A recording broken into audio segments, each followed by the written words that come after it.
Hi, welcome to a video for getting from plank to down into upward dog. So we're going to begin in plank pose when you're ready. Starting in plank and just noticing how stable you are here.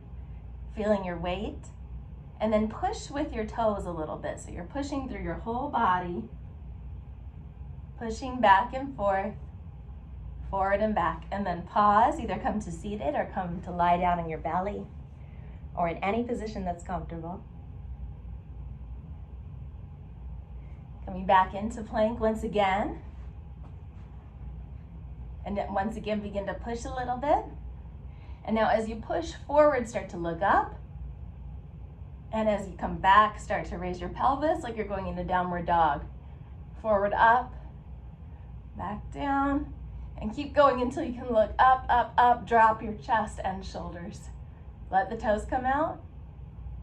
Thank you so much for joining me.